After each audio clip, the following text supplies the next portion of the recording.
तुम्हें यहां नहीं आना था। उसका ध्यान मुझ पर था। तुम्हें भाग जाना चाहिए था, पागल लड़की। आर्यन ने दर्द से कराहते हुए शशि पर चिल्लाया। शशि से गालों पर आंसुओं की धारा बह रही थी, पर उसकी आंखों में एक अजीब सी जिद थी। उसने रोते हुए पर पूरी नाराजगी से जवाब दिया, मैं आपको अकेला मरने के लिए कैसे छोड़कर चली जाती। उसकी आवाज अभी हवा में ही थी कि तभी उस खौफनाक नीलमणि वाले शेर ने एक रोंगटे खड़े कर देने वाली दहाड़ के साथ हवा में छलांग लगा दी। उसके विशाल पंजे और मौत जैसे जबड़े उनके बिल्कुल करीब आ चुके थे। मौत को सामने देख शशि की सांसें अटक गईं। उसने डर के मारे अपनी आंखें कसकर बंद कर लीं और खुद को आर्यन के सीने से चिपका लिया, बस उस आखिरी दर्द का इंतजार करने लगी। वहीं दूसरी तरफ जादुई जानवरों की उस खौफनाक घाटी से मीलों दूर आसमान की ऊंचाइयों में एक लड़की बादलों को चीरते हुए तेजी से उड़ी जा रही थी। हवाएं उसके बालों से टकराकर एक उदास धुन पैदा कर रही थीं। ये काहिरा थी। वो एक खूंखार योद्धा थी, पर इस वक्त उसकी आंखें नम थीं। हवा के तेज थपेड़े भी उसके गालों पर बहते उन गर्म आंसुओं को सुखा नहीं पा रहे थे। उसका मन अभी भी उसी गुफा में उसी जख्मी लड़के के पास अटका हुआ था। काहिरा ने अपने कांपते होठों को खोला और एक गहरी दर्द भरी आवाज में खुद से फुसफुसाई, मुझे माफ करना युग। मैं तुम्हें इस तरह बेहोशी की हालत में छोड़कर बिना बताए चली आई, पर अगर तुम होश में आ जाते तो मैं शायद कभी तुम्हें छोड़कर नहीं जा पाती। उसने अपनी आंखें बंद की। युग का चेहरा उसके सामने घूम गया। न जाने क्यों पर यह दिल तुम्हें चाहने लगा है युग, पर हम दोनों की दुनिया बहुत अलग है। हमारी मंजिलें अलग है। हम चाहकर भी कभी एक नहीं हो सकते। जुदाई का यह दर्द उसके चेहरे पर साफ छलक रहा था, पर कुछ ही देर बाद जब वो केंद्रीय राज्य के एक बेहद विशाल और भव्य महल के बाहर जमीन पर उतरी तो सब कुछ बदल चुका था। जमीन को छूते ही काहिरा ने अपने चेहरे से आंसू पोंछे। उसकी आंखों का दर्द एक सेकंड में गायब हो गया और उसकी जगह एक सर्द, खौफनाक और जानलेवा बहाव ने ले ली। उसकी रीढ़ एकदम सीधी हो गई और वो एक महारानी की तरह महल के अंदर दाखिल हुई। उसके हर कदम की आहट से हवा में एक भारीपन आ गया। वहां मौजूद बड़े बड़े सिपाही और दरबारी उसके खौफ से अपने सिर जमीन तक झुका रहे थे। इस घमंड और खौफनाक रुतबे के साथ चलती इस लड़की को देखकर कोई सोच भी नहीं सकता था कि कुछ मिनट पहले ये किसी के प्यार में एक छोटी बच्ची की तरह रो रही थी। वापस उसी खौफनाक जंगल में शेर के पंजे शशि और आर्यन को चीरने ही वाले थे कि वूश! आर्यन ने अपनी पूरी ताकत समेटी, शशि को कसकर पकड़ा और बिजली की रफ्तार से एक तरफ कूद गया। पर वो जानवर एक चौथे दर्जे का जादुई दानव था। आर्यन के तेजी से हटने के बावजूद उस दानव के पंजों ने हवा को चीरते हुए आर्यन के हाथ पर एक गहरा और भयानक कट मार दिया। खून का फव्वारा फूट पड़ा। आर्यन जमीन पर गिरा, पर बिना एक सेकंड गवाए उसने अपना खून से लथपथ हाथ आगे किया। उसके निशान से झटके से जिन प्राश की 2 गोलियां बाहर आईं। उसने उन्हें तुरंत निकल लिया। दवा का असर जादुई था। देखते ही देखते उसके गहरे जख्म से खून बहना बंद हो गया और कोशिकाएं जुड़ने लगीं। पर दानव अभी भी वहीं था और फिर से हमले के लिए मुड़ रहा था। आर्यन ने अपने निशान से शीशे की एक छोटी सी रहस्यमयी शीशी निकाली और उसे सीधे उस खूंखार शेर के सामने जमीन पर पटक दिया। क्रैश! शीशी टूटते ही उसमें से गाढ़ा काले रंग का जादुई धुआं निकला और उसने चारों तरफ का नजारा धुंधला कर दिया। शेर उस धुएं को चीरता हुआ तेजी से आगे बढ़ा। तभी धुएं के बीच से एक रोंगटे खड़े कर देने वाला नजारा दिखा। शेर ने अपने विशाल पंजे से शशि पर वार किया और एक झटके में शशि के शरीर के 2 टुकड़े हो गए।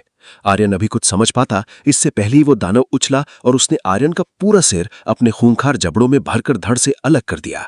खून के छींटे हर तरफ बिखर गए।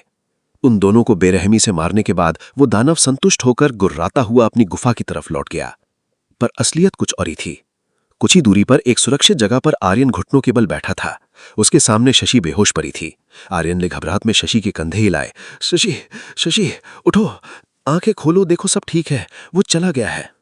शशि की पलकें कांपी। उसने धीरे धीरे अपनी बड़ी बड़ी डरी हुई आंखें खोली।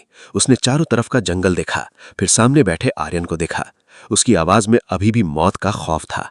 उसने कांपते हुए कहा, आर्यन, क्या हम स्वर्ग में हैं? पर यह स्वर्ग तो बिल्कुल भी कहानियों जैसा नहीं है। कहीं हम नरक में तो नहीं आ गए? पर भगवान मेरी जैसी अच्छी और मासूम लड़की के साथ ऐसा क्यों करेंगे? उसकी इस मासूम और बेवकूफ़ी भरी बातों को सुनकर आर्यन को एक अजीब सी राहत मिली। वो थोड़ा और करीब आया और झटके से अपना हाथ शशि के होठों पर रख दिया।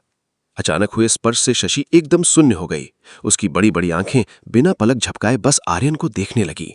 आर्यन का चेहरा उसके चेहरे के बिल्कुल करीब था। शशि की धड़कनें पागल हो उठीं और उसका चेहरा शर्म से लाल टमाटर जैसा हो गया। आर्यन ने सीधे उसकी आंखों में देखते हुए धीमी फुसफुसाती आवाज में कहा, चुप हो जाओ पागल लड़की, हम मरे नहीं हैं, जिंदा हैं। मैंने वहां जो शीशी की शीशी फेंकी थी वो तुम्हारे दादा की दी हुई 6 दर्जे की भ्रामक दवाई थी। वो इतनी शक्तिशाली है कि कुछ पलों के लिए स्वर्ग मंडल के महान योद्धाओं को भी छलावे में डाल सकती है। उस जानवर ने हमारी परछाइयों को मारा है, हमें नहीं। शशि अभी भी कुछ नहीं बोल पा रही थी, बस अपनी पलकें झपकाते हुए आर्यन को देखे जा रही थी। आर्यन को अचानक एहसास हुआ कि वो उसके कितने करीब है और उसका हाथ अभी भी शशि के नर्म होठों पर है। उसने झटके से अपना हाथ हटाया। दोनों के चेहरे शर्म से लाल थे और उस भयानक जंगल में एक बेहद प्यारी और अजीब सी खामोशी छा गई। लक्षद्वीप से कुछ दूरी पर समंदर के बीचों बीच एक बेहद रहस्यमयी और धुंध से घिरा द्वीप था, ब्रह्म सिटी। यहां रहने वाली जाति को दुनिया की सर्वश्रेष्ठ और सबसे खूंखार जाति माना जाता था, ब्रह्म पिशाच। इनके एक विशाल प्राचील और अंधेरे से भरे महल में आज भारी तनाव का माहौल था। हवा में एक अजीब सी घुटन थी। महल के एक बड़े कक्ष में कई वरिष्ठ योद्धा गहरी चर्चा कर रहे थे। अब हमें कोई नया मुखिया चुनना ही होगा। ब्रह्म सिटी अब और अधिक दिनों तक बिना मुखिया के नहीं रह सकती, एक बूढ़े पिशाच ने अपनी भारी आवाज में कहा। दूसरे ने सहमति जताते हुए कहा, हमें अपने पूर्वजों के मार्ग पर चलना होगा। अब हमें अन्य जाति के योद्धाओं को भी मुखिया पद की दावेदारी देने का मौका देना चाहिए। तभी कोने में खड़ा एक खूंखार और वफादार योद्धा गुस्से से आगे आया। उसकी आंखों में आग थी। क्या बकवास है ये? क्या अब अन्य जाति के लोग हम पर राज करेंगे? क्या आप सब हमारी सर्वशक्तिमान महारानी को उस श्राप से मुक्त नहीं करवाना चाहते? ये बात सुनते ही पूरे कक्ष में सन्नाटा छा गया। सभी वरिष्ठ योद्धाओं के चेहरे लटक गए। उनमें से एक ने गहरी सांस लेते हुए दर्द भरी आवाज में कहा, अगर उन्हें मुक्त करना हमारे बस में होता तो हम अपने प्राण देकर भी उन्हें उस पत्थर की मूर्ति से वापस जिंदा कर लेते। पर उन्हें सिर्फ और सिर्फ वो इंसान ही ठीक कर सकता है जिसके पास नील अग्नि हो। महल से कुछ दूरी पर ब्रह्मकुंड नाम के एक जादुई तालाब के किनारे एक बेहद खूबसूरत लड़की की आदमकर्त मूर्ति खड़ी थी। वो ब्रह्म पिशाचों की रानी थी। बाहर से वो एक बेजान पत्थर लग रही थी, लेकिन अगर कोई उस मूर्ति के अंदर झांक पाता तो नजारा कुछ और ही था।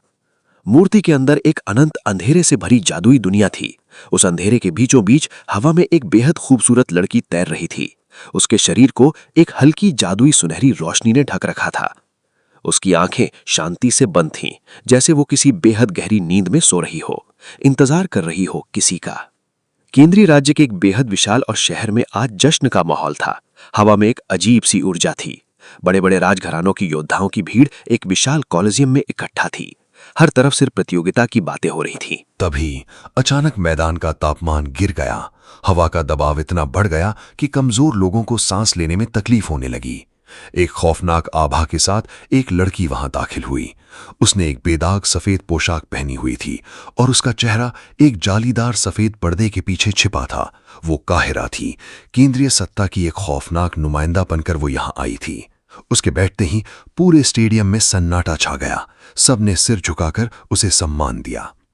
काहिरा के बैठते ही नियम अधिकारी मैदान के बीच में आया और अपनी गूंजती हुई आवाज में बोला, आत्मशक्ति प्रतियोगिता शुरू होती है। उसने कड़े शब्दों में चेतावनी दी, यह सिर्फ एक परीक्षा है। इसमें किसी की जान लेना नियमों के सख्त खिलाफ है। जो भी ऐसा करेगा उसे केंद्रीय सत्ता द्वारा मौत के घाट उतार दिया जाएगा। मुकाबले की शुरुआत हुई। मैदान में पहला योद्धा आया, आकाश। वो सबका पसंदीदा और एक लेवल 5 का खतरनाक योद्धा था। उसके सामने जो लड़का आया वो अभी पूरी तरह से योद्धा भी नहीं बन पाया था, पर इस प्रतियोगिता में सबको अपनी किस्मत आजमाने का मौका था। मुकाबला शुरू होने की घोषणा होते ही सामने वाले लड़के ने अपनी पूरी ताकत समेटी और हवा में उछलकर आकाश के चेहरे पर एक जोरदार मुक्का जड़ा। लेकिन उसका मुक्का आकाश के चेहरे से कुछ इंच की दूरी पर ही हवा में जम गया। लड़का कांपने लगा, उसकी आंखें फटी रह गईं। नीचे देखा तो आकाश का एक मुक्का इतनी भयानक रफ्तार से उसके पेट में धंस चुका था कि उसकी सारी आत्मशक्ति वहीं शून्य हो गई। वो लड़का बिना एक शब्द बोले एक बेजान लाश की तरह जमीन पर गिरकर बेहोश हो गया। एक ही झटके में खेल खत्म। कुछ देर बाद अधिकारी ने दूसरे मुकाबले का ऐलान किया। मैदान के एक तरफ एक लड़का आकर खड़ा हो गया, पर उसके सामने लड़ने वाला योद्धा नदारद था। पूरी भीड़ उसे ढूंढने लगी। अधिकारी ने अपनी भारी आवाज में पुकारा, आर्यन, जल्दी से मुकाबले के लिए मैदान में आओ, वरना तुम्हें हारा हुआ मान लिया जाएगा। भीड़ में खड़ी शशि का दिल जोरों से धड़क रहा था। उसने अपने दोनों हाथ आपस में कसकर बांध रखे थे और घबराहट में बड़बड़ा रही थी। आर्यन, आप कहाँ रह गए? आपने तो कहा था कि आप जल्दी आएंगे। अधिकारी ने आखिरी बार पुकारा, आर्यन, अगर तुम अब नहीं आए तो। पर मैदान का वो हिस्सा अब भी खाली था। जहां एक तरफ धूप में प्रतियोगिता चल रही थी, वहीं शहर के सबसे खौफनाक और अंधेरे हिस्से में एक अलग ही बाजार सजा था, रक्त बीज मार्केट। ये कोई आम बाजार नहीं था। यहां हवा में खून और साजिशों की महक आती थी। यह हत्यारों, खूंखार अपराधियों और गैर कानूनी जादुई चीजों का अड्डा था, जिसे रक्त बीज नाम का कातिलों का समूह चलाता था। इस खतरनाक भीड़ भाड़ वाले बाजार के बीच एक लड़का बेहद खौफनाक और स्वैग भरे अंदाज में चल रहा था। हवा के झोंकों से उसके लंबे बाल उड़ रहे थे। उसने अपने चेहरे पर एक ऐसा नकाब पहना था जिसने उसकी आंखें और नाक को पूरी तरह से ढक रखा था। बस उसके सख्त होंठ दिखाई दे रहे थे। वो सीधे एक बड़ी जादुई दुकान में घुसा और बिना कुछ कहे दुकानदार की मेज पर टक से एक शीशे की बोतल रख दी। दुकानदार ने जैसे ही उस लड़के को देखा, उसकी रीढ़ की हड्डी में सिहरन दौड़ गई। वो तुरंत 90 डिग्री झुका और कांपती हुई सम्मानजनक आवाज में बोला, आइए आइए मास्टर अभीर, आज हमारे लिए क्या लाए हैं आप? नकाब के पीछे मौजूद वो लड़का कोई और नहीं बल्कि अपना भेस बदल कर आया आर्यन था। उसने अपनी पहचान छुपाने के लिए यहां अपना नाम अभीर रखा था। आर्यन ने अपनी भारी और सर्द आवाज में कहा, ये चौथे दर्जे की जिनप्राश गोलियों की बोतल है। इसमें लगभग 100 गोलियां हैं। तुम चाहो तो पहले इनकी जांच कर लो। चौथे दर्जे की 100 गोलियां सुनते ही दुकानदार की आंखें लालच और हैरानी से चमक उठीं। वो खिसियाता हुआ हाथ मलने लगा। अरे मास्टर अभीर, आप भी कैसी बातें करते हैं? आज तक आपके द्वारा लाई गई किसी भी चीज में कोई खामी नहीं निकली है। हमें आप पर आंख बंद करके भरोसा है। आर्यन के होठों पर एक हल्की सी मुस्कान तैर गई। दुकानदार ने तुरंत अपनी तिजोरी खोली। उसने कांपते हाथों से एक भारी थैली और एक काले रंग का चमकता हुआ जादुई आत्म कार्ड निकाला और बेहद अदब से आर्यन की तरफ बढ़ा दिया। मास्टर अभीर, ये लीजिए, आपकी पिछली और इस बार की कीमत मिलाकर कुल 101 करोड़ सिक्के बनते हैं। 1 करोड़ इस थैली में नकद है और बाकी के 100 करोड़ इस वीआईपी आत्म कार्ड में जमा है। 101 करोड़! ये रकम सुनते ही आर्यन के दिमाग की नसें सुन्न हो गईं। उसका दिल छाती फाड़कर बाहर आने को हो गया, पर उसने बाहर से अपने चेहरे पर एक भी भाव नहीं आने दिया। उसने बेहद कूल अंदाज में कार्ड उठाया, पर मन ही मन चीख रहा था, भाई साहब, इतने पैसों से तो मैं खुद का एक पूरा राज्य खरीद सकता हूं। ये रक्त बीज मार्केट जानलेवा जरूर है, पर यहां माल की कीमत जो मिलती है ना, कसम से मजा आ जाता है। उसने थैली अपनी कमर में बांधी और अपनी खुरदरी आवाज में बोला, धन्यवाद, मैं चलता हूं। आर्यन मुड़ा और दुकान से बाहर जाने लगा। पीछे से दुकानदार ने हाथ जोड़कर कहा, दोबारा जरूर आना मास्टर अभीर। आर्यन ने बिना पीछे मुड़े हवा में अपना एक हाथ उठाया, हल्का सा इशारा किया और उस खतरनाक बाजार की भीड़ में गायब हो गया। क्या आर्यन समय रहते प्रतियोगिता के मैदान में पहुंच पाएगा? और कौन है वो ब्रह्म पिशाचों की रहस्यमयी रानी जो उस अंधेरी मूर्ति में किसी नील अग्नि वाले का इंतजार कर रही है? जानने के लिए बस बने रहिए हमारे साथ। अंधेरे और साजिशों से भरा रक्त बीज मार्केट आज अपनी पूरी खौफनाक रौनक में था। यहाँ की हवा में एक अजीब सी घुटन थी जिसमें खून, शराब और लालच की महक घुली हुई थी। आर्यन, जो अपना भेस बदलकर अभीर के नाम से इस बाजार में चल रहा था, अपने 101 करोड़ सिक्कों की भारी कीमत लेकर बाहर निकला। हवा के तेज झोंकों से उसके लंबे बाल और उसकी जादुई लबादे की सिलवटें लहरा रही थीं। वो अभी कुछ कदम ही चला था कि तभी एक जगह भारी भीड़ देखकर उसके कदम रुक गए। वहां का नजारा किसी भी इंसान का खून खौला देने के लिए काफी था।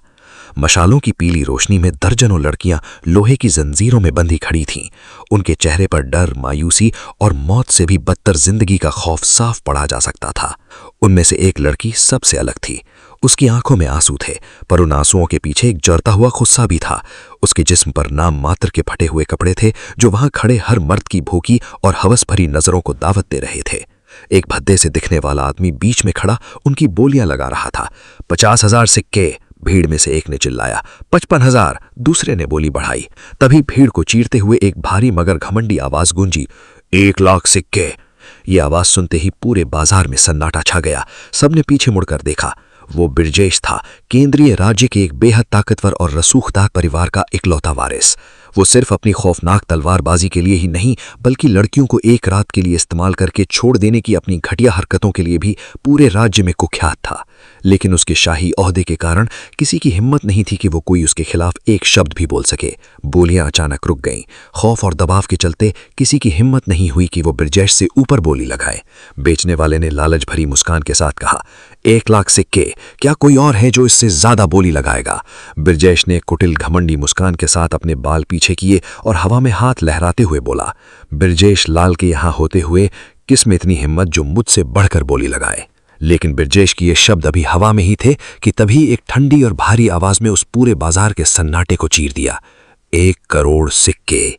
वहां मौजूद हर इंसान की सांसें अटक गईं। भीड़ फटी की फटी आंखों से उस दिशा में देखने लगी जहां से आवाज आई थी। वहां धुंध और अंधेरे के बीच से नकाबपोश आर्यन बाहर आया। उसके चेहरे का आधा हिस्सा काले नकाब से ढका था। उसके चलने के अंदाज में खौफनाक आत्मविश्वास था। वो उस लड़की के करीब आकर रुका और बेचने वाले की आंखों में आंखें डालकर भारी आवाज में बोला, 1 करोड़ इन सभी लड़कियों के लिए। बेचने वाले आदमी की आंखें खुशी और लालच से फटी रह गईं। वहीं वो लड़की अवंतिका, जिसके लिए सारी बोलियां लग रही थीं, उसने आर्यन को घिन और नफरत भरी नजरों से देखा। 1 करोड़, ये नकाबपोश तो उस ब्रिजेश से भी बड़ा हवसी लगता है। मन ही मन उसने सोचा, मुझे खरीद तो लिया है तुमने, पर तुमने एक लड़की नहीं, अपनी मौत खरीदी है। दूसरी तरफ पूरे बाजार के सामने अपनी सरेआम बेइज्जती होते देख ब्रिजेश का चेहरा गुस्से से लाल हो चुका था। उसकी नसें तन गईं। वो हंसते हुए पर जहर भरे लहजे में बोला, बच्चे, यहाँ कोई खेल नहीं चल रहा। चुपचाप अपने घर जा और खिलौनों से खेल। कभी 1 लाख सिक्के भी देखे हैं अपनी जिंदगी में, जो सरेआम 1 करोड़ की बोली लगा दी? ये सुनकर ब्रिजेश के चमचे जोर जोर से हंसने लगे, पर आर्यन ने कोई जवाब नहीं दिया। उसने बस शांति से अपनी कमर से वो 1 करोड़ सिक्कों की जादुई थैली खोली और हवा में उछालकर उस बेचने वाले आदमी के हाथ में दे दी। उस आदमी ने अपनी आत्मशक्ति से थैली की जांच की और उसकी आंखें चमक उठीं। उसने झुककर कहा, मुबारक हो नौजवान, तुमने ये बोली जीत ली है। ये सुनते ही ब्रिजेश के ईगो को आग लग गई। तेरी इतनी हिम्मत? ब्रिजेश एक खूंखार जानवर की तरह दहाड़ते हुए आर्यन की तरफ झपटा। हवा को चीरते हुए उसने अपनी भारी तलवार मयान से निकाली और सीधा आर्यन की गर्दन पर एक जानलेवा वार कर दिया। स्लो मोशन में चमकती हुई तलवार आर्यन की गर्दन तक पहुंचने ही वाली थी कि आर्यन बस हल्का सा दाईं ओर झुका। तलवार उसके कान के पास से हवा को चीरती हुई निकल गई। ब्रिजेश ने पागलों की तरह लगातार कई वार किए, पर आर्यन बिना कोई हथियार निकाले बड़ी ही आसानी और फुर्ती से उसके हर हमले को चकमा देता रहा। उसका शरीर पानी की तरह लचीला था। जब ब्रिजेश की बौखलाहट हद से गुजर गई, तब आर्यन की आंखों में एक सर्द चमक आई। उसने अपना हाथ हवा में उठाया। वुश! आर्यन के हाथ का रहस्यमय निशान लाल रंग में दहक उठा। उसमें से एक गाढ़ा लाल धुआं निकला और अगले ही पल आर्यन के हाथ में एक खौफनाक, पारदर्शी लाल तलवार आ गई। इस जादुई तलवार को देखकर ब्रिजेश और वहां खड़े हर इंसान के पसीने छूट गए। आर्यन ने अपनी लाल तलवार से ब्रिजेश के हमलों का जवाब देना शुरू किया। श्लैंग क्लैश! दोनों की तलवारें हवा में चिंगारियां छोड़ रही थी। बाजार में अफरा तफरी मच गई। लड़ाई बहुत खतरनाक मोड़ ले रही थी। तभी अचानक एक साया उन दोनों के बीच प्रकट हुआ। वो वही लड़कियों को बेचने वाला आदमी था। उसने अपने दोनों नंगे हाथों से आर्यन और ब्रिजेश की तेज धार वाली तलवारों को हवा में ही पकड़ लिया। उसकी इस खौफनाक ताकत को देखकर लोगों की रूह कांप गई, पर अगले ही सेकंड उस आदमी के चेहरे पर दर्द की लकीर उभर आई। उसने झटके से आर्यन की तलवार छोड़ दी। उसके हाथ से खून टपक रहा था। वो मन ही मन खौफ में बड़बड़ाया, ये कैसी शापित तलवार है? अगर मैं एक पल और इसे पकड़े रहता तो मेरा हाथ कटकर जमीन पर गिर जाता। उसने तुरंत अपना गुस्सा ब्रिजेश की तरफ मोड़ा और भारी आवाज में चेतावनी दी, ब्रिजेश, ये नौजवान इस समय रक्तबीज समुदाय का मेहमान है। इस पर हमला मतलब सीधा रक्तबीज समुदाय पर हमला। तुम्हारे परिवार से हमारे अच्छे रिश्ते हैं, इसलिए तुम्हें जिंदा जाने दे रहा हूं। शांति से यहां से निकल जाओ। ब्रिजेश ने अपना खून का घूंट पिया। उसने अपनी मुट्ठियां भींची, आर्यन को मौत की नींद सुलाने वाली नजर से घूरा और पैर पटकता हुआ वहां से चला गया। वहीं दूर एक ऊंची और अंधेरी इमारत की छत पर नकाब पहनी युग खड़ा ये सारा नजारा देख रहा था। युग ने अपनी ठंडी और अनुभवी आंखों से आर्यन की लड़ाई का विश्लेषण किया और धीमी आवाज में फुसफुसाया, आर्यन, तुम उस ब्रिजेश से कहीं अधिक शक्तिशाली थे, लेकिन फिर भी तुम कमजोर लग रहे थे। तुम्हारी तलवारबाजी की युद्ध कला बिल्कुल बेकार है। नीचे आर्यन ने उस आदमी का शुक्रिया अदा किया। उस आदमी ने मुस्कुराते हुए कहा, तुम हमारे मेहमान हो नौजवान। रक्तबीज समुदाय भले ही खून का धंधा करता हो, पर हम अपने मेहमानों से बेईमानी नहीं करते। आर्यन बाहर से तो मुस्कुरा रहा था, पर अंदर ही अंदर उसे इस इंसान और इसके इंसानों को बेचने के धंधे से सख्त नफरत हो रही थी। उस आदमी ने सभी लड़कियों को आर्यन के हवाले कर दिया। आर्यन उन डई सहमी लड़कियों को लेकर रक्तबीज मार्केट की खौफनाक सरहदों से बाहर निकल आया। जब वो सुरक्षित जगह पर पहुंचे तो आर्यन अचानक रुक गया। लड़कियों की धड़कनें तेज हो गईं। वो सब डर से कांपने लगीं कि अब ये नकाबपोश उनके साथ क्या करेगा। वो लड़की अवंतिका अभी भी आर्यन को उसी नफरत और घिन के साथ घूर रही थी। आर्यन उन सब की तरफ मुड़ा और बिना किसी भाव के बेहद गंभीर आवाज में बोला, देखो, मुझे तुम सबसे कोई लेना देना नहीं है। मैंने बस इंसानियत के नाते तुम्हें उस नर्क से निकालने के लिए खरीदा था। अब तुम सब आजाद हो। जिसे जहां जाना है वो खुशी से जा सकती है। ये सुनते ही उन लड़कियों के कानों पर यकीन नहीं हुआ। आजादी, वो भी बिना किसी कीमत के। उनकी आंखों से खुशी के आंसू छलक पड़े। वहीं अवंतिका, जो आर्यन को एक राक्षस समझ रही थी, उसके चेहरे के भाव एकदम से बदल गए। उसके दिल में ग्लानि एक भारी पत्थर सा आ गिरा। मैंने मन ही मन इन्हें क्या कुछ नहीं कहा और ये हमें आजाद कर रहे हैं। लड़कियां जमीन पर बैठकर आर्यन का शुक्रिया अदा करने लगीं। आर्यन ने हंसते हुए उन्हें रोका। अरे, अब ये रोने धोने वाला प्रोग्राम शुरू मत करना। अगर एक इंसान दूसरे के काम ना आए तो फिर वो इंसान कैसा। अब जल्दी से यहां से निकलो, वरना मैं सच में तुम्हें वापस उसी आदमी के पास छोड़ाऊंगा। ये सुनते ही रोती हुई लड़कियां भी हंस पड़ीं। वो एक एक करके वहां से जाने लगीं, लेकिन जाते जाते हर लड़की ने आर्यन के करीब आकर प्यार और कृतज्ञता से उसके गाल पर एक हल्का सा किस किया। आर्यन, जो थोड़ी देर पहले एक खूंखार योद्धा लग रहा था, इस अचानक मिले प्यार से एकदम हक्का बक्का रह गया। वो पत्थर की मूर्ति बन गया। उसका चेहरा लाल हो गया।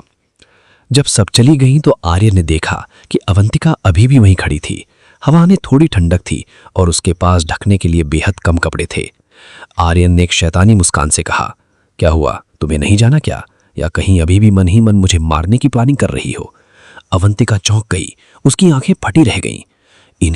इन्हें कैसे पता चला कि मैं थोड़ी देर पहले क्या सोच रही थी? आर्यन हंसा और बोला, मैं एक योद्धा हूं। लोगों के मन में क्या चल रहा है पहले ही भांप लेता हूं। अवंतिका ने गंभीर होते हुए पूछा, आपको पता था कि मैं आपके बारे में कितना बुरा सोच रही थी, फिर भी आपने मुझे क्यों बचाया? आर्यन ने शांत आंखों से उसकी तरफ देखा। तुम्हारी जगह अगर कोई और होता तो वो भी यही सोचता। अवंतिका के होठों पर एक दर्द भरी मुस्कान आई। हाँ, पर आपकी जगह अगर कोई और होता तो वो ऐसा नहीं करता जो आपने किया। आर्यन मुस्कुराया और मुड़कर जाने लगा। चलो, अब तुम भी जाओ। पर अवंतिका ने दौड़कर उसका रास्ता रोक लिया। उसने अपनी दुख भरी कहानी सुनाई, कैसे केंद्रीय सत्ता ने उसके पूरे परिवार को बेरहमी से मार डाला और उसे इस नर्क में बेच दिया। ये सब सुनते ही आर्यन की मुट्ठियां गुस्से से खिंच गईं। केंद्रीय सत्ता के प्रति उसकी नफरत और गहरी हो गई। अवंतिका ने घुटने के बल बैठकर रोते हुए कहा, कृपा करके मुझे अपने साथ रख लीजिए। मैं आपकी दासी बनकर रहूंगी। अगर मैं वापस गई तो कोई ना कोई दानव मुझे नोच खाएगा। मुझे जाने मत कहिए। आप चाहें तो मेरा फायदा भी उठा सकते हैं, पर प्लीज मुझे अकेला मत छोड़िए। ये शब्द सुनकर आर्यन का दिल पसीज गया। उसने गहरी सांस ली और हंसते हुए अपने चेहरे से वो काला नकाब उतार दिया। तुम्हें ऐसा कुछ करने की जरूरत नहीं है, ठीक है? तुम मेरे साथ रह सकती हो। जैसे ही नकाब हटा, अवंतिका की सांसें वहीं अटक गईं। आर्यन का चेहरा किसी भी देवता से कम नहीं लग रहा था। उसकी आंखें, उसके पीछे बंधे लंबे बाल और उसके चेहरे का वो शांत पर शक्तिशाली तेज। अवंतिका उसे बस बिना पलक झपकाए देखती रह गई। वहीं दूर किसी अंधेरे कोने में खड़ा कोई ये सब देख रहा था और उसके होठों पर एक रहस्यमयी मुस्कान थी। आर्यन आगे बढ़ा और उसने अवंतिका का हाथ थाम लिया। आर्यन के स्पर्श से अवंतिका के शरीर में एक सिहरन दौड़ गई और उसका चेहरा लाल हो गया। आर्यन ने अपनी आंखें बंद की। फ्लैश! आर्यन के हाथ का निशान चमका और अगले ही पल अवंतिका हवा में गायब हो गई। अवंतिका ने जब आंखें खोली तो वो एक बिल्कुल अलग ही जादुई दुनिया में थी। हर तरफ हरियाली थी। हवा में एक बेहद शुद्ध और ताजा आत्मशक्ति बह रही थी। यहाँ का मौसम जन्नत जैसा था। तभी सामने ध्यानावस्था में बैठी एक बेहद खूबसूरत लड़की उठी। ये कर्स थी। मास्टर, ये लड़की कौन है? कर्स ने हैरान होते हुए पूछा। हवा में आर्यन की आवाज गूंजी, क्योंकि वो खुद वहां नहीं था, सिर्फ उसकी आवाज आ रही थी। कर्स, ये अब से हमारे साथ ही रहेगी। मेरी गैर मौजूदगी में तुम इसे युद्ध कला सिखाओगी, और हाँ, इसके साथ अच्छे से पेश आना। अवंतिका हैरान होकर चारों तरफ देख रही थी। तब आर्यन की आवाज ने उसे बताया कि वो इस वक्त आर्यन के हाथ के निशान के अंदर बसी एक अलग जादुई दुनिया में है। यहाँ समय असल दुनिया से 20 गुना धीमा चलता है। यहाँ 20 दिन असल दुनिया के 1 दिन के बराबर थे। बाहरी दुनिया में आर्यन ने अपनी आंखें खोली, लेकिन जैसे ही उसने सामने देखा, उसके रोंगटे खड़े हो गए।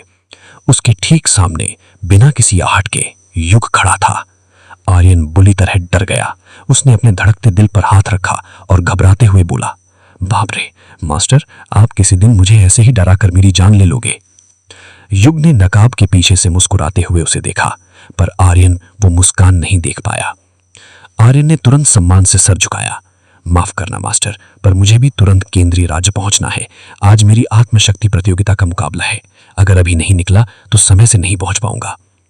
युग ने खामोशी से हाँ में सर हिलाया। उसने अपना हाथ आगे किया और अपनी जादुई अंगूठी से एक बेहद खूबसूरत चमकती हुई नीले रंग की मणि निकाली, वही मणि जो काहिरा ने युग के लिए प्यार की निशानी के तौर पर छोड़ी थी। युग ने वो बेशकीमती मणि आर्यन के हाथ में रखी और गंभीर आवाज में बोला, ये नील मणि है। इसकी आत्मशक्ति को तुम्हें अपने अंदर समाहित करना है। जब तुम्हारा मुकाबला खत्म हो जाए तो मुझसे जादुई जानवरों की घाटी में मिलना। इससे पहले कि आर्यन कुछ पूछ पाता, वुश, युग एक पल में हवा में धुएं की तरह गायब हो गया। आर्यन बस उस नीली मणि को हाथ में पकड़े खाली हवा को घूरता रह गया। केंद्रीय राज्य के उस विशाल कोलोजियम में पहला मुकाबला खत्म हो चुका था। भीड़ में भारी उत्साह था। कुछ देर बाद अधिकारी ने दूसरे मुकाबले का ऐलान किया।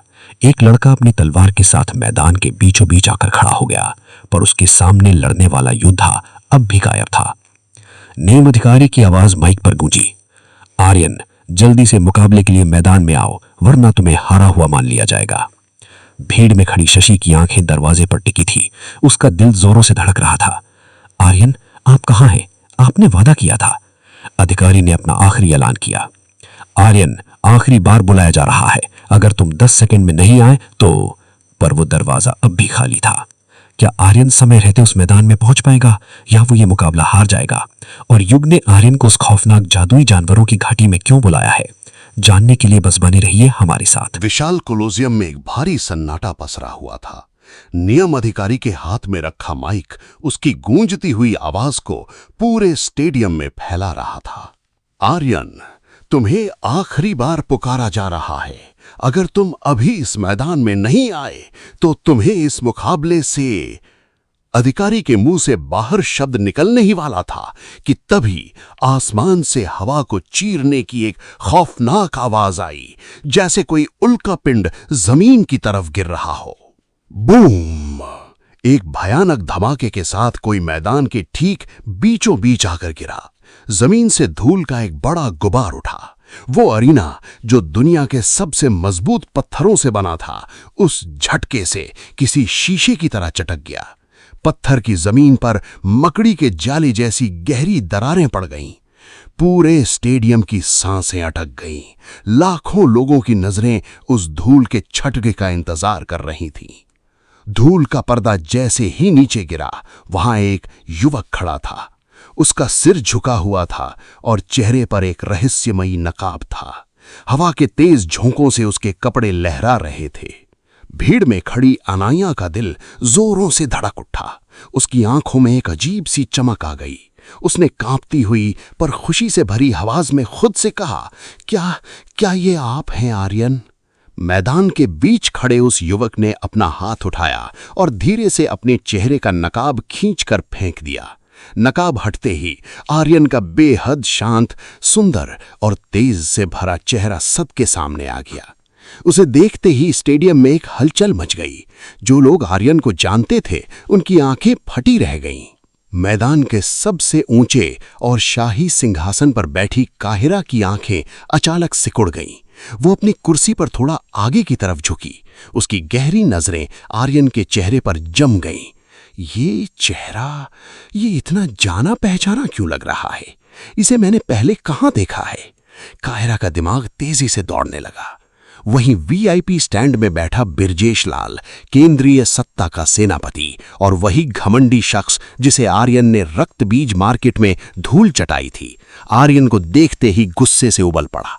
उसने अपनी मुट्ठी इतनी जोर से भींची कि उसके उंगलियों के जोड़ सफेद पड़ गए। उसकी आंखों में आर्यन के लिए खौफनाक मौत की चाहत थी। नियम अधिकारी ने अपनी हैरानी को छिपाते हुए जोर से ऐलान किया, मुकाबला शुरू किया जाए। आर्यन के सामने खड़ा लड़का कोई नौसिखिया नहीं था। वो सम्मानित योद्धा बन चुका था। ऐलान होते ही उस लड़के की आंखों में खून उतर आया। उसने एक भारी भाला उठाया, अपनी पूरी आत्मशक्ति को जागृत किया और एक चीते की रफ्तार से आर्यन की तरफ दौड़ पड़ा। वुश! हवा को चीरते हुए उस लड़के ने अपनी पूरी ताकत से वो नुकीला भाला आर्यन के सीने में गाड़ने के लिए फेंक दिया। भाले की नोक आर्यन के सीने से महज कुछ इंच दूर थी और तभी स्लो मोशन में आर्यन का हाथ उठा। क्लैंग! पूरे स्टेडियम में सन्नाटा छा गया। आर्यन अपनी जगह से 1 इंच भी नहीं हिला था।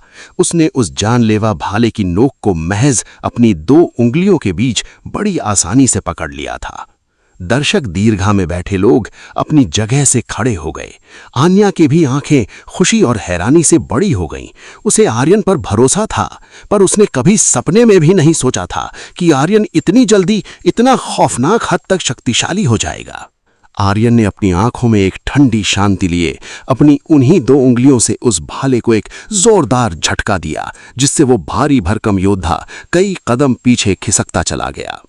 वहीं भीड़ में खड़ा नावेद, परिवार के मुख्यमंत्री का बेटा, अपने दांत पीस रहा था। उसका चेहरा जलन और गुस्से से लाल हो चुका था।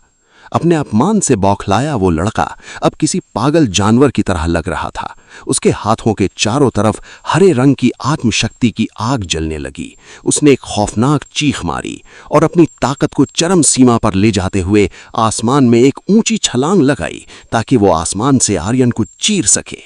वो हवा में ही था, तभी आर्यन के हाथ का निशान लाल रंग में दहका।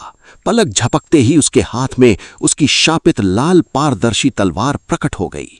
आर्यन ने बिना कोई प्रयास किए बस अपनी तलवार को हवा में एक बार लहराया। स्लैश!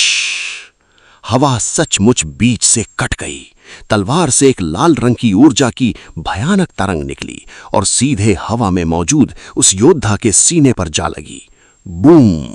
वो योद्धा किसी खिलौने की तरह हवा में कई पलटी खाते हुए अरीना की बाउंड्री से टकराकर दूर जा गिरा और बेहोश हो गया। एक ही बार खेल खत्म। आर्यन का ये खौफनाक प्रदर्शन देखकर निर्णायक की कुर्सी पर बैठे वरिष्ठ योद्धा हैरान रह गए, खासकर 2 सबसे महान गुरु भैरवनाथ और रामदास। तभी दूसरे अरीना में आकाश का मुकाबला भी खत्म हुआ। आकाश ने फिर से अपने घमंड में भरे एक ही मुक्के से सामने वाले को ढेर कर दिया था। ये देखकर रामदास मुस्कुराए और भैरवनाथ से बोले, चलिए ठीक है, आप उस लाल तलवार वाले लड़के आर्यन को अपना शिष्य बना लीजिए, मुझे कोई आपत्ति नहीं, पर ये जो आकाश है ये मेरा शिष्य होगा। भैरवनाथ ने गहरी मुस्कान के साथ हाँ में सिर हिलाया। उन्होंने मन ही मन सोचा, रामदास, तुम सिर्फ बाहरी ताकत देख रहे हो, पर मैं उस लड़के आर्यन के अंदर की वो गहराई देख रहा हूं जो भविष्य में पूरी दुनिया को हिलाने वाली है। मुकाबले तेजी से आगे बढ़ रहे थे। नावेद नायर से बुरी तरह हार चुका था और अब मैदान में अनाया और नायर आमने सामने थी। शुरुआत में ऐसा लग रहा था कि नायर अनाया पर हावी है। वो लगातार खूंखार हमले कर रही थी और अनाया सिर्फ पीछे हटकर खुद को बचा रही थी। तभी अनाया के चेहरे पर एक शांत और जादुई मुस्कान छा गई। उसने अपनी आंखें बंद की। हवा का तापमान अचानक गिर गया और हवा में नमी तैरने लगी। मैदान में पानी के कण हवा में इकट्ठे होने लगे। देखते ही देखते अनाया के चारों ओर पानी से बनी 100 खौफनाक और चमकती हुई तलवारें हवा में तैरने लगीं। ये जल तत्व पर उसकी महारत थी। नायर पसीने से भीग गई, पर उसने हिम्मत नहीं हारी। वो उन पानी की तलवारों से बचती हुई अनाया की तरफ बढ़ी, पर तभी अनाया हवा में धुएं की तरह गायब हो गई। अगले ही सेकंड नायर को अपने सीने पर किसी के ठंडे हाथ का स्पर्श महसूस हुआ। उसने नीचे देखा। अनाया मुस्कुराते हुए उसके बिल्कुल करीब खड़ी थी। अनाया के होठों से एक बेहद हल्की पर खौफनाक फुसफुसाहट निकली। पवन वेग, ब्लास्ट। अनाया के हाथ से एक बवंडर जैसी तेज हवा निकली और नायर को किसी सूखे पत्ते की तरह उड़ाकर सीधे अरीना के बाहर फेंक दिया। ऊपर बैठे गुरु भैरवनाथ की आंखें फटी की फटी रह गई। गुरु रामदास ने अपना सिर पकड़ लिया। असंभव! इस छोटी सी लड़की ने 5 तत्वों में से सिर्फ एक नहीं बल्कि 2 जल और वायु में महारत हासिल कर ली है। ये भविष्य की एक महान योद्धा बनेगी। रामदास ने भैरवनाथ की तरफ देखकर कहा, मुबारक हो भैरवनाथ, मैंने अनजाने में तुम्हें एक बेहद प्रतिभाशाली योद्धा सौंप दी है। भैरवनाथ की आंखों में एक अजीब सी चमक थी। उन्होंने मुस्कुराते हुए कहा, एक नहीं रामदास, दो। रामदास ने अज्ञानता से पूछा, क्या मतलब? भैरवनाथ ने सिर्फ अरीना की तरफ इशारा किया, मुकाबले पर ध्यान दो, खुद समझ जाओगे। अब मैदान में अनाया और आकाश आमने सामने थे। जो जीतेगा वो फाइनल में आर्यन से भिड़ेगा। आर्यन दर्शक दीर्घा में जाकर एक कुर्सी पर आराम से बैठ गया था। उसे इस बात की कोई फिक्र नहीं थी कि उसका अगला मुकाबला किससे होगा। वो जानता था कि अनाया आसानी से आकाश को हरा सकती है और वो चाहता था कि फाइनल मुकाबला उन दोनों दोस्तों के बीच ही हो। नीचे मैदान में आकाश ने अपने घमंड में चूर होकर अनाया पर अपनी असली स्टील की तलवार से एक जानलेवा वार किया। अनाया अपनी जगह पर शांत खड़ी रही। उसने अपने हाथ में पानी से बनी एक जादुई तलवार प्रकट की और उसे आकाश की स्टील की तलवार से टकरा दिया। शांग! सबकी आंखें फटी की फटी रह गईं। अनाया की उस पानी की तलवार ने आकाश की मजबूत लोहे की तलवार को किसी मक्खन की तरह बीच से चीर दिया। आकाश के हाथ में अब सिर्फ एक टूटी हुई मुठ रह गई थी। आकाश का मुंह खुला रह गया। उसकी आंखों में खौफ और हैरानी थी, पर अगले ही पल अनाया ने अपनी जादुई तलवार को वापस पानी में बदल दिया। उसने आकाश को देखकर एक बेहद प्यारी सी मुस्कान दी और बोली, तुम जीते। बिना एक पल रुके अनाया पलटी और मैदान छोड़कर बाहर निकल गई। आकाश वहां बुत बनकर खड़ा था। अनाया ने उसे हराया नहीं था, बल्कि सरेआम उसकी ताकत की धज्जियां उड़ाकर उस पर तरस खाया था। ये हार से भी बड़ा अपमान था। आकाश के चेहरे की नसें गुस्से से फटने को हो गईं। अनाया को इस तरह अपनी जीत का त्याग करते देख ऊपर बैठे गुरु रामदास हंस पड़े। भैरवनाथ, तुम्हारी ये नई शिष्या तो मूर्ख निकली। भैरवनाथ ने गर्व से मुस्कुराते हुए जवाब दिया, हाँ, योद्धा की नजर से यह मूर्खता है, पर उस एक वार में उसने अपनी काबिलियत साबित कर दी। उसने अपनी जीत का त्याग किसी डर से नहीं, बल्कि अपनी मित्रता के लिए किया है। और रामदास, सच्ची मित्रता से बड़ी कोई शक्ति इस दुनिया में नहीं होती। बाहर आते ही आर्यन ने अनाया को पकड़ लिया। उसने डांटते हुए कहा, ये क्या बेवकूफी की अनाया? अनाया ने उसे अपनी बड़ी बड़ी आंखों से घूरा और होठों पर एक प्यारी सी मुस्कान लाते हुए कहा, अगर मैं जीत जाती तो क्या आप फाइनल में मेरे खिलाफ मैदान छोड़ने वाले नहीं थे? आप मुझे बुद्धू नहीं बना सकते आर्यन। अब जाइए और उस घमंडी को हरा कर आइए। आर्यन की डांट एक पल में हवा हो गई। उसने मुस्कुराते हुए हाँ में सिर हिलाया और मैदान की तरफ मुड़ गया। अब आमने सामने थे आर्यन और आकाश। आकाश के हाथ खाली थे। आर्यन ने बेहद शालीनता से मुस्कुराते हुए कहा, मेरी दोस्त ने तुम्हारी तलवार तोड़ दी है, इसलिए मैं भी इस मुकाबले में किसी तलवार का इस्तेमाल नहीं करूंगा। ये शब्द आर्यन ने फिर से पीछे की तरफ चकमा दिया, पर खंजर की नोक उसके चेहरे को छूती हुई निकल गई। आर्यन वहीं रुक गया। उसने धीरे से अपना हाथ अपने गाल पर रखा। जब उसने अपना हाथ वापस सामने लाया तो उसकी उंगलियों पर खून लगा था। मैदान में सन्नाटा छा गया। आकाश के चेहरे पर एक घिनौनी जंग जीतने वाली मुस्कान आ गई, पर यह उसकी जिंदगी की सबसे बड़ी भूल थी। आर्यन ने अपने खून को देखा। उसका सिर हल्का सा झुका और जब उसने अपनी नजरें ऊपर उठाईं तो उसकी आंखें खौफनाक लाल रंग में चमकने लगीं। हवा का दबाव इतना बढ़ गया कि सांस लेना मुश्किल हो गया। आर्यन के दोनों हाथों से एक गहरे लाल रंग की ऐसी भयंकर आग निकलने लगी जो सब कुछ भस्म कर सकती थी। ऊपर बैठे गुरु भैरवनाथ और रामदास झटके से अपनी कुर्सियों से उठ खड़े हुए। असंभव! रामदास के मुंह से हकलाते हुए निकला, दैविक अग्नि, इस लड़के के पास ये शक्ति कैसे हो सकती है? सिंहासन पर बैठी काहिरा के चेहरे का रंग उड़ गया। उसकी आंखों में खौफ था। ये कैसे मुमकिन है? नीचे मैदान में आकाश की मुस्कान गायब हो चुकी थी। इससे पहले कि वो पलक भी झपक पाता, वुश! आर्यन टेलीपोर्ट होकर सीधे आकाश के चेहरे के बिल्कुल सामने खड़ा था। आकाश कुछ समझ पाता उससे पहले ही आर्यन का आग से लिपटा हुआ मुक्का आकाश के सीने में किसी तोप के गोले की तरह धंस गया। आकाश खून की उल्टी करते हुए हवा में किसी तिनके की तरह उड़ा। वो अरीना से बाहर गिरने ही वाला था कि आर्यन हवा से भी तेज रफ्तार में उसके पीछे पहुंचा। उसने हवा में ही आकाश की कॉलर पकड़ी, उसे वापस मैदान में खींचा और एक ऐसी खौफनाक लात उसके पेट में मारी कि आकाश जमीन में धंस गया। ये कोई मुकाबला नहीं था, ये एक दानव का खूनी खेल था। ये दैविक अग्नि आर्यन के गुस्से से बढ़ रही थी और ये आग उसके गुस्से को और भी खौफनाक बना रही थी। आर्यन, छोड़ दो उसे, आर्यन! आन्या की दर्द भरी चीखती हुई आवाज ने मैदान के सन्नाटे को चीर दिया। ये आवाज आर्यन के कानों में पड़ी और जैसे कोई जादू टूट गया। आर्यन के हाथ वहीं हवा में रुक गए। उसकी आंखों से वो खौफनाक लाल रंग धीरे धीरे गायब होने लगा और वापस उसकी शांत इंसान जैसी आंखें लौट आईं। उसने नीचे देखा, आकाश जमीन पर अधमरा पड़ा था, उसकी सांसें उखड़ रही थीं। नियम अधिकारी ने कांपती हुई आवाज में घोषणा की, विजेता आर्यन। आर्यन बिना कुछ कहे शांति से सीढ़ियां उतरकर वापस आन्या के पास जाकर खड़ा हो गया, जैसे कुछ हुआ ही ना हो। प्रतियोगिता का अंत हो चुका था। नियम अधिकारी ने शीर्ष 10 योद्धाओं की घोषणा की, जिन्हें केंद्रीय विद्यालय में प्रवेश मिलेगा। पहला स्थान आर्यन का, दूसरा आकाश का, तीसरा आन्या का, चौथा नायर का, पांचवा नावेद का।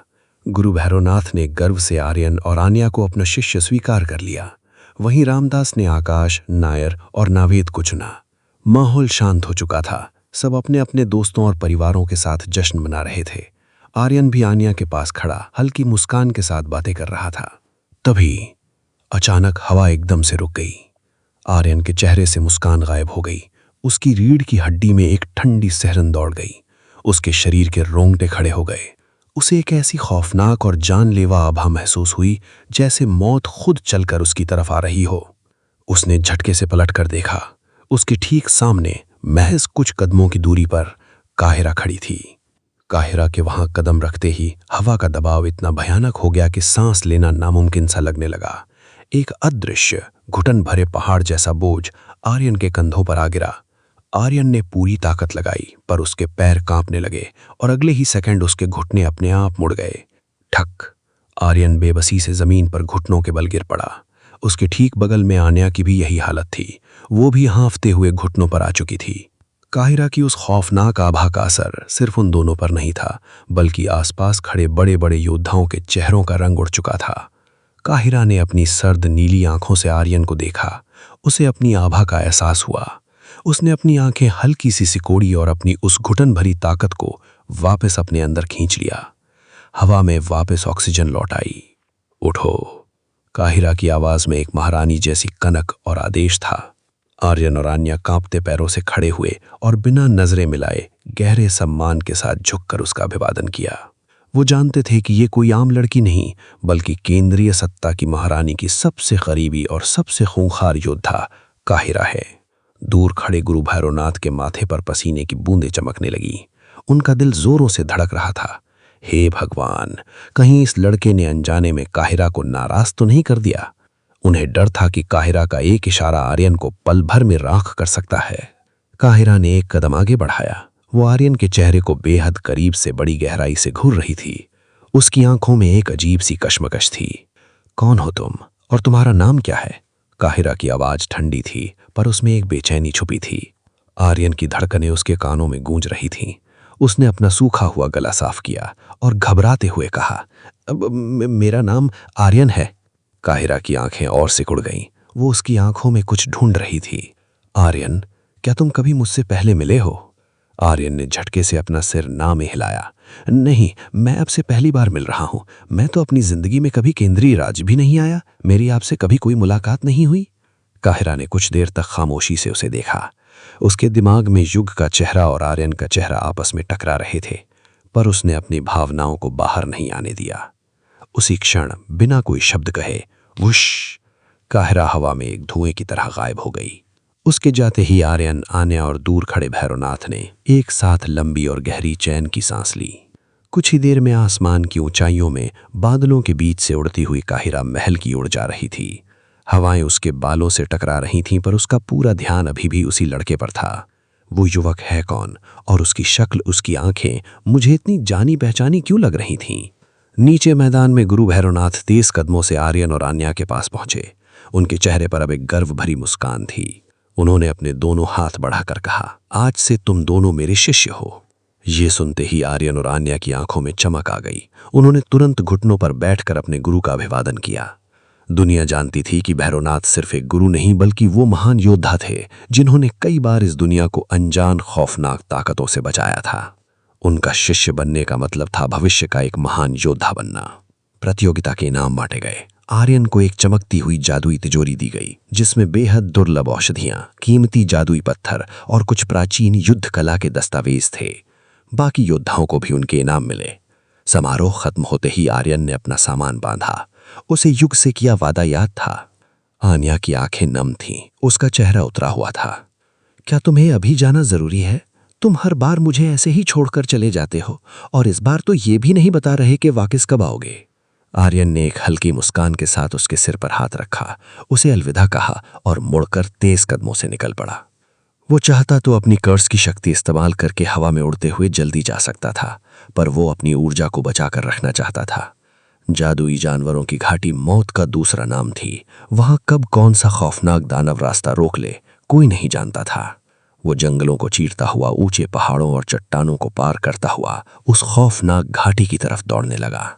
घाटी के ऊपर आसमान का नजारा बेहद डरावना था। काले घने बादल छाए हुए थे और हवा में एक अजीब सी चीखने की आवाज थी। उन बादलों के ठीक नीचे एक नुकीली चट्टान पर युग यानी कि नकाबपोश खड़ा था।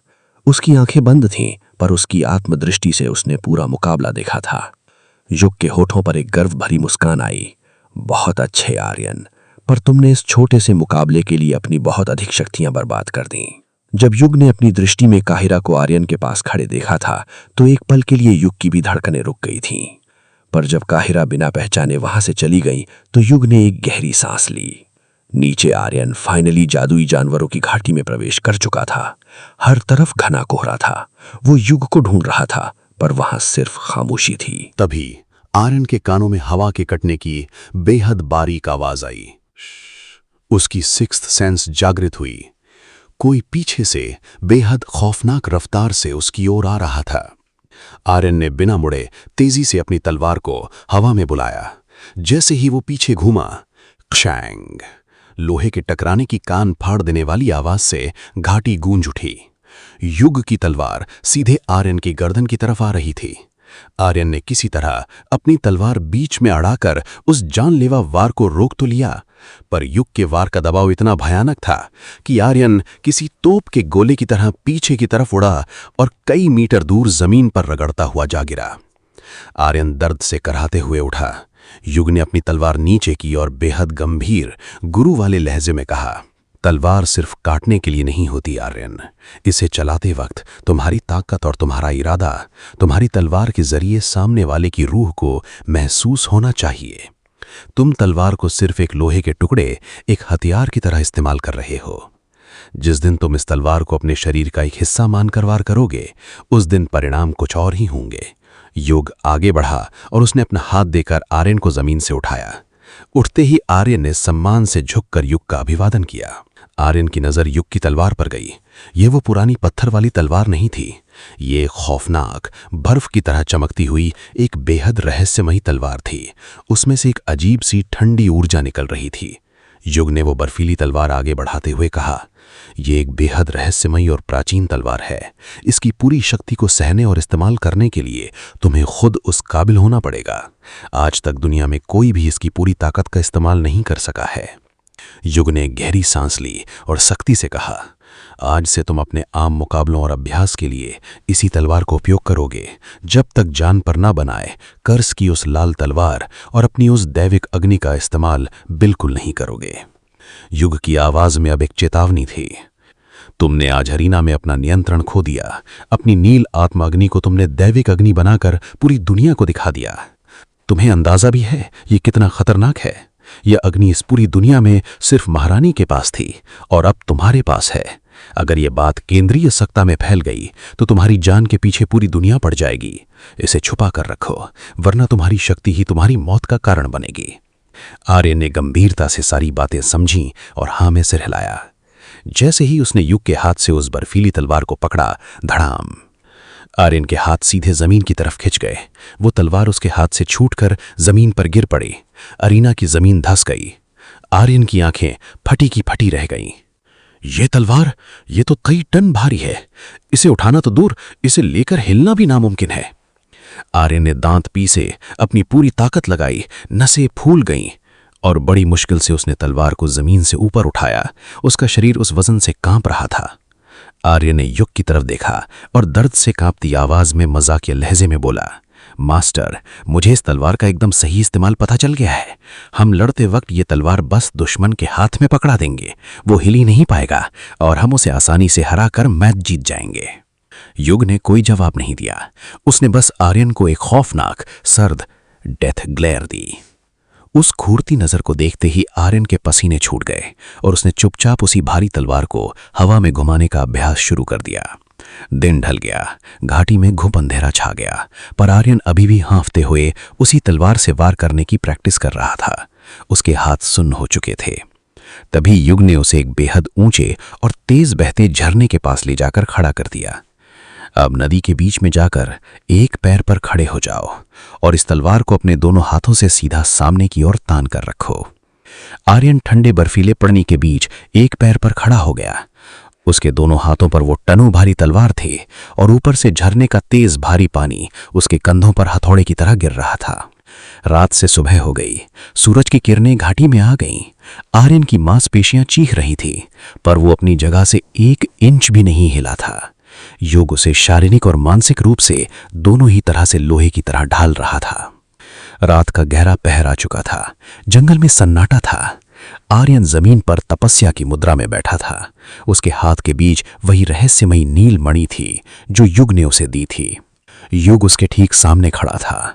युग के आदेश पर आर्यन ने उस रहस्यमयी नील मणि की असीमित आत्मशक्ति को अपने अंदर खींचना शुरू किया।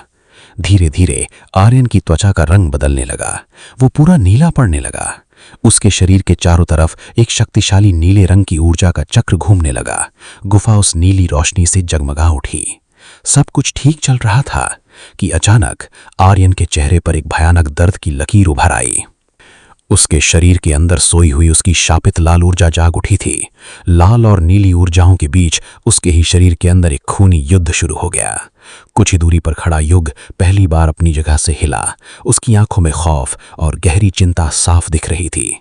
धड़क धड़क आर्यन का दिल इतनी जोर से धड़कने लगा कि बाहर गूंजने लगा। नीली ऊर्जा एक दानव की तरह उसके दिल को चीर कर भस्म कर देना चाहती थी, जबकि उसकी लाल ऊर्जा एक ढाल बनकर उसे बचा रही थी। आर्यन के शरीर की नसें नीली और लाल होकर त्वचा के ऊपर उभर आईं। उसके हाथ का नाजुकी निशान अंगारे की तरह दहक रहा था। चीखें उसके गले में अटक गईं। दर्द बर्दाश्त से बाहर हो चुका था। आर्यन की आंखें भारी हुईं, दिमाग सुन्न पड़ा और अगले ही पल वो बेजान होकर जमीन पर गिर पड़ा। गुफा की रोशनी अचानक बुझ गई। घंटों बाद जब आर्यन की भारी पलकें धीरे धीरे खुली तो उसने सामने युग को खड़ा पाया। आर्यन कराहते हुए जमीन से उठा। उसकी सांसें अभी भी उखड़ी हुई थीं। उसके चेहरे पर एक गहरी उदासी और निराशा थी। उसने धीमी और दर्द भरी आवाज में पूछा, मास्टर, क्या मैं असफल हो गया? युग के नकाब के पीछे उसके होठों पर एक गर्व भरी मुस्कान थी, पर आर्यन वो मुस्कान नहीं देख सका। युग ने कोई जवाब नहीं दिया। उसने बस शांति से अपनी जादुई अंगूठी से एक प्राचीन आईना निकाला और आर्यन के चेहरे के ठीक सामने कर दिया। जैसे ही आर्यन के आईने में खुद को देखा, उसकी सांसें वहीं अटक गईं। उसका मुंह खुला का खुला रह गया। आईने में उसकी एक आंख खौफनाक खून जैसी लाल चमक रही थी और दूसरी आंख एक बर्फीली नीली रोशनी से दहक रही थी। वो किसी दैवीय दानव की तरह लग रहा था। पहले उसकी नील अग्नि आम थी, लेकिन अब वो काफी ज्यादा शक्तिशाली हो गई थी। ये खौफनाक और जादुई नजारा देखते ही आर्यन की उदासी एक झटके में गायब हो गई।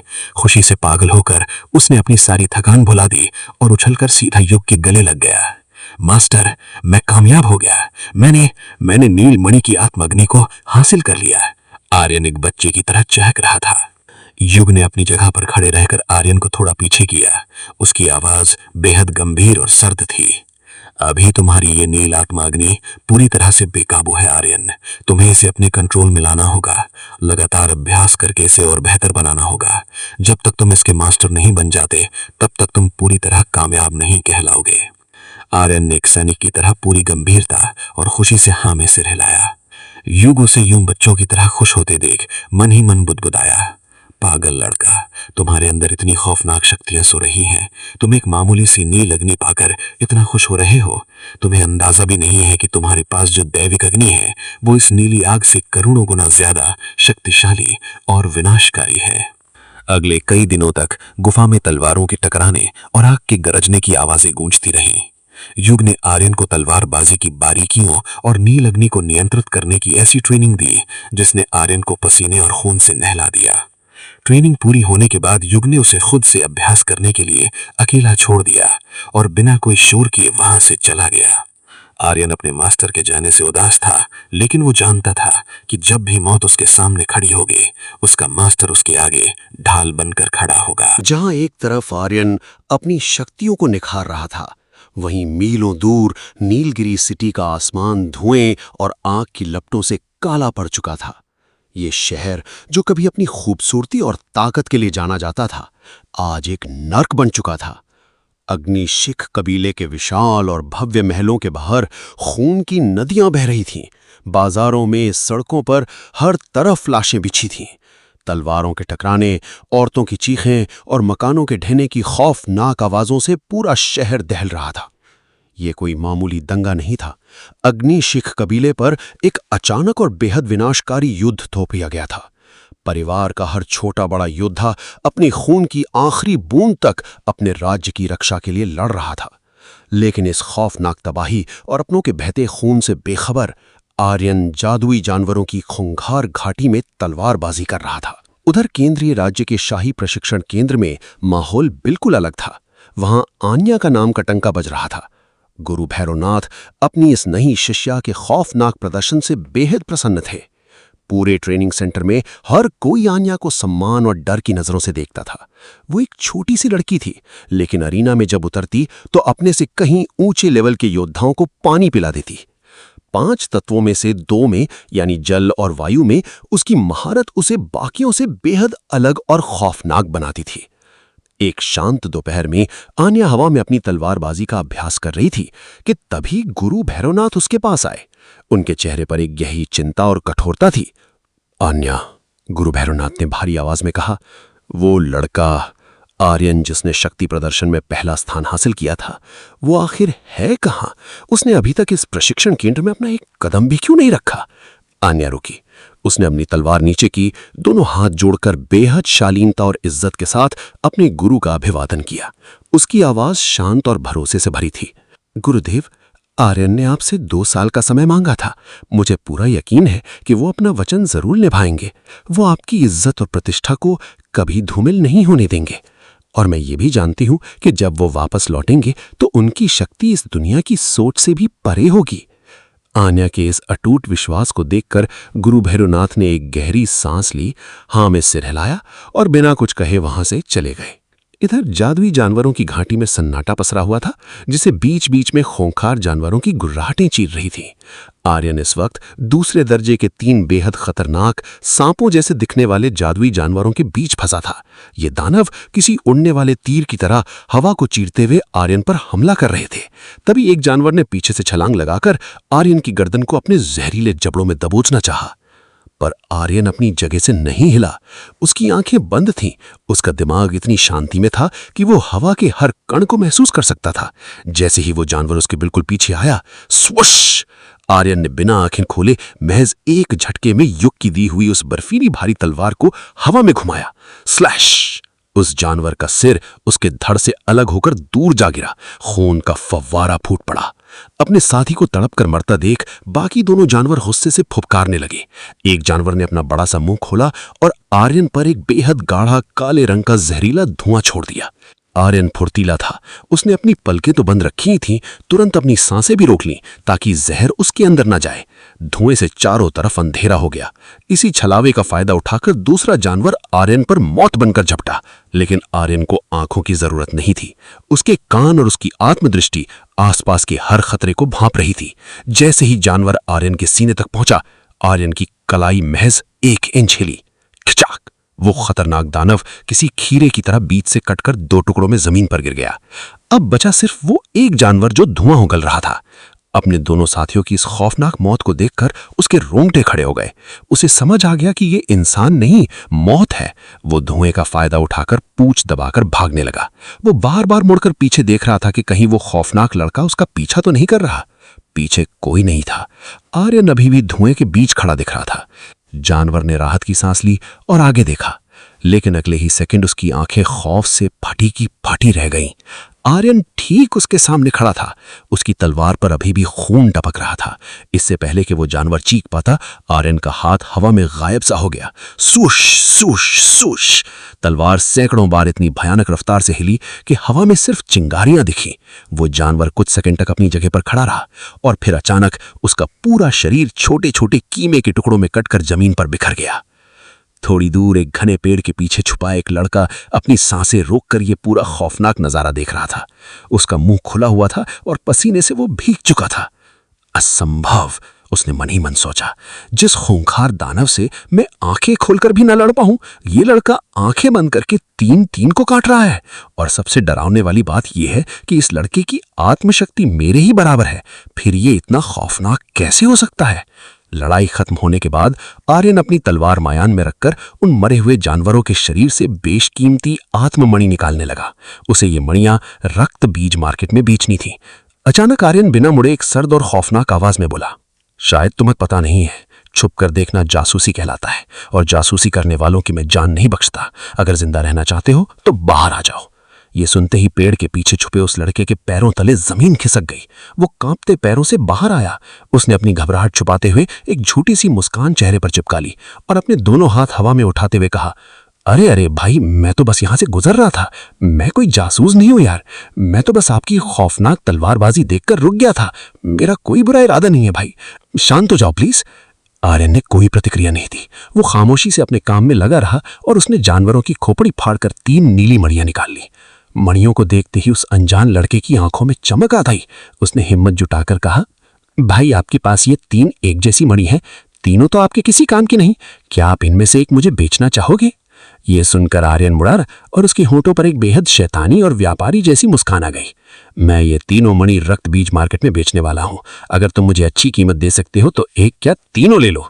लड़के ने पूछा, तो भाई क्या कीमत होगी एक मणि की? आर्यन की मुस्कान और चौड़ी हो गई। हर एक मणि की कीमत है 10 लाख सिक्के। तीनों के मिलाकर हुए 30 लाख सिक्के। सोच लो, अगर औकात है तो ले लो। 10 लाख? लड़का हैरान हो गया। दूसरे दर्जे के जानवर की मणि की बाजार कीमत मुश्किल से 1 से 2 लाख सिक्के होती थी। आर्यन सीधे सीधे उसे दिन दहाड़े लूट रहा था। पर फिर भी लड़के ने कुछ सेकंड सोचा और मुस्कुराते हुए बोला, ठीक है भाई, मुझे मंजूर है। इस बार हैरान होने की बारी आर्यन की थी। ये लड़का इतना अमीर है या पागल है? पर आर्यन को सिर्फ अपने सिक्कों से मतलब था, बाकी दुनिया जाए भाड़ में। लड़के ने थोड़ा झिझकते हुए कहा, देखो भाई, अभी मेरे पास पूरे सिक्के तो नहीं है। मेरे पास सिर्फ 10 लाख सिक्के हैं। बाकी के 20 लाख मैं तुम्हें बाद में दे दूंगा। आर्यन ने अपनी सर्द आंखों से उसे घूरा। कुछ देर सोचने के बाद उसने अपनी गर्दन हाँ में हिला दी। लड़का खुशी से चहकने लगा। भाई, तो क्या तब तक के लिए मैं आपके साथ सफर कर सकता हूं? बस तब तक के लिए जब तक मैं आपका कर्ज नहीं चुका देता। आर्यन ने बिना कुछ कहे मुड़कर चलना शुरू कर दिया और वो लड़का भी खुशी खुशी उसके पीछे पीछे हो लिया। जहां आर्यन की जिंदगी में एक नया मोड़ आ रहा था, वहीं नीलगिरी की एक सबसे ऊंची पहाड़ी की चोटी पर युग खड़ा था। नीचे घाटी में जहां कभी अग्निशेख कबीले का खूबसूरत और अजेय राज्य हुआ करता था, वहां अब सिर्फ जलते हुए खंडहर, धुआं और मौत का सन्नाटा था। सब कुछ खत्म हो चुका था। जब तक युग वहां पहुंचा, बहुत देर हो चुकी थी। नीलगिरी के बाकी दोनों बड़े परिवार अग्निशेख कबीले के इस भयानक अंत से जश्न मना रहे थे। वो कब से ये चाहते थे और आज किसी अनजान खौफनाक ताकत ने इनका ये काम कर दिया था। पर वो खुद भी खौफ में थे कि आखिर वो दानव है कौन जिसने कुछ ही घंटों में इतने महान योद्धाओं वाले परिवार का नामो निशान मिटा दिया। पहाड़ी पर खड़े युग की आंखों में एक दर्द और खौफनाक चेतावनी थी। उसने हवा में उड़ती उस राख को देखते हुए बुदबुदाया, आर्यन, तुम्हें जल्द से जल्द और भी ताकतवर बनना होगा मेरे बच्चे। तुम्हारे ऊपर मौत का खतरा मंडराना शुरू हो गया है। जिसने भी ये किया है वो तुम्हारे खून का प्यासा है। कौन है वो रहस्यमयी और विनाशकारी ताकत जिसने अग्निशिख कबीले को राख कर दिया? क्या सच में आर्यन का पूरा परिवार खत्म हो चुका है? और क्या होगा जब आर्यन को अपने परिवार के खून की खबर मिलेगी? जानने के लिए बने रहिए हमारे साथ। नीलगिरी की पहाड़ियों पर अभी भी धुआं उठ रहा था।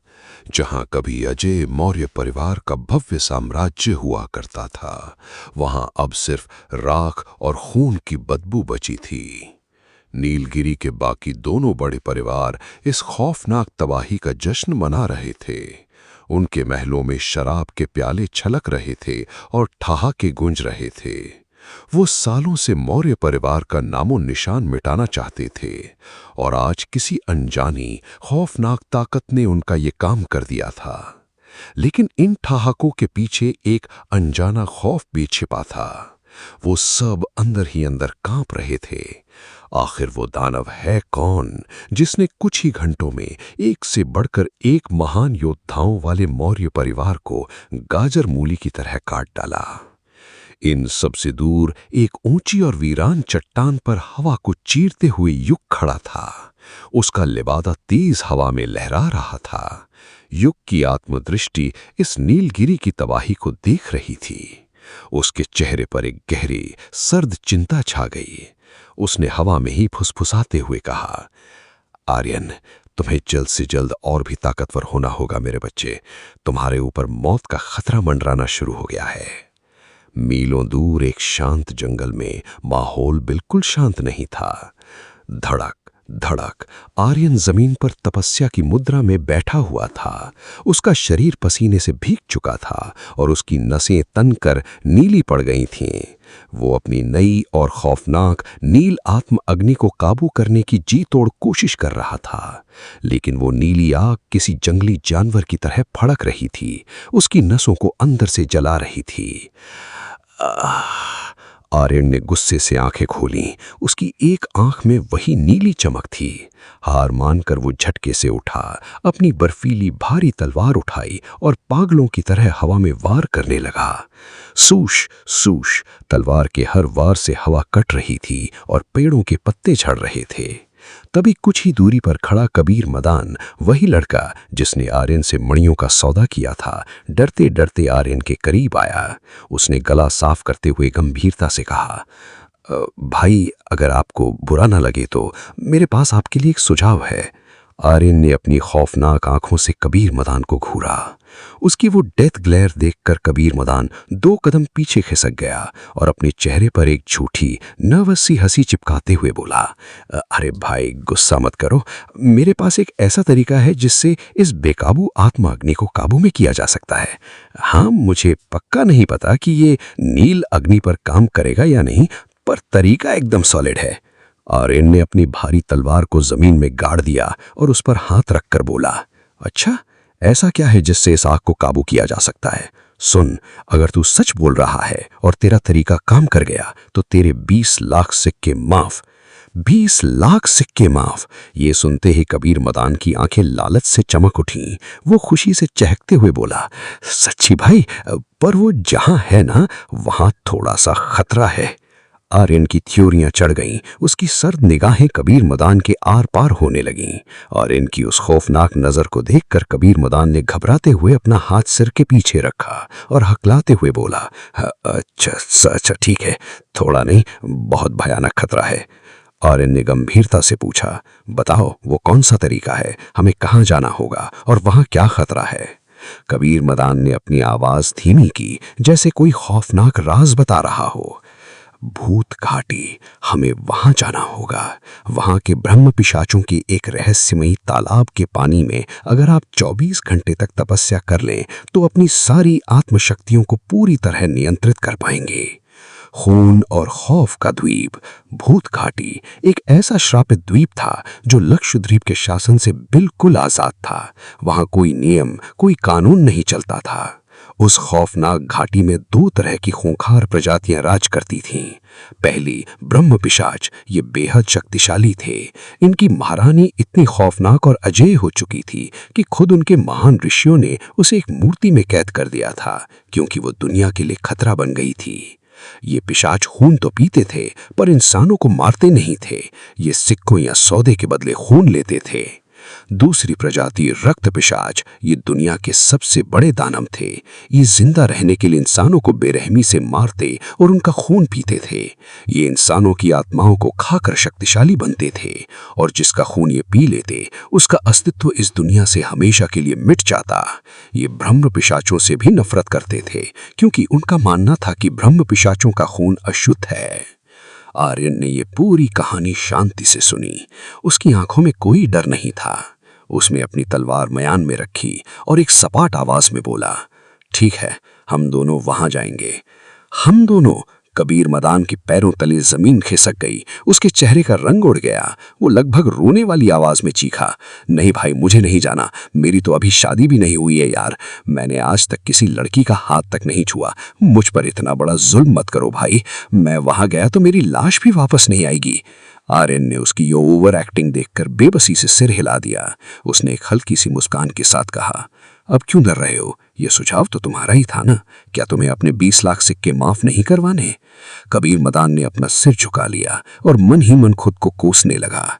हे भगवान, क्या मेरी जान की कीमत अब सिर्फ 20 लाख रुपए रह गई है? सब मेरी इस बकवास जबान की गलती है।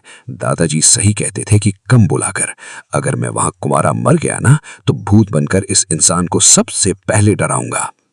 आर्यन ने उसे दिलासा देते हुए बेहद सख्त और भरोसेमंद आवाज में कहा, अपने मन में मुझे श्राप मत देना। तुम बस मेरे पीछे पीछे रहना। ये मेरा वादा है, मैं तुम्हें खरोंच तक नहीं आने दूंगा। आर्यन की इस आवाज में कुछ ऐसा था जिसने कबीर मदान के कांपते दिल को थोड़ी तसल्ली दी। उसने गहरी सांस ली और हाँ में सिर हिला दिया। वहीं दूसरी ओर एक अनजान बेहद घने और काले जंगल के बीचों बीच एक खौफनाक महल खड़ा था। इस महल के अंदर का नजारा किसी नर्क से कम नहीं था। अंधेरे से भरे एक विशाल कक्ष में काले पत्थर के एक ठंडे सिंहासन पर एक खूंखार युवक बैठा था। उसके सामने काले लिबादों में लिपटे कई खूंखार आदमी सिर झुकाए खड़े थे। तभी एक अधेड़ उम्र का बेहद चालाक और शैतानी चेहरे वाला व्यक्ति आगे आकर झुककर बोला, युवराज, हमें उस अशुद्ध जाति की महारानी को खत्म करना ही होगा। अगर वो आजाद हो गई तो हमारे पूरे अस्तित्व के लिए सबसे बड़ा खतरा बन जाएगी। सिंहासन पर बैठे युवराज की त्योरियां चढ़ गईं। उसने अपनी खतरनाक आंखों से उसे देखते हुए पूछा, तो क्या कोई ऐसा तरीका है जिससे उसे खत्म किया जा सके?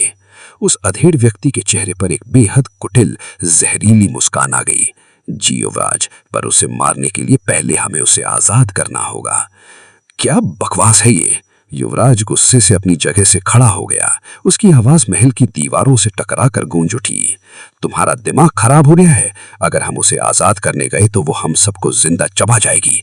क्या तुम हमारी पूरी जाति का अंत चाहते हो? वो अधेड़ व्यक्ति घबराते हुए तुरंत पीछे हटा। नहीं नहीं युवराज, मेरा वो मतलब नहीं था। मेरा मतलब है कि जब वो आजाद होगी तो वो कुछ कर नहीं पाएगी। युवराज ने अपनी आंखें सिकोड़ी। मतलब? अधेड़ व्यक्ति ने अपनी शैतानी मुस्कान वापस लाते हुए राज खोला।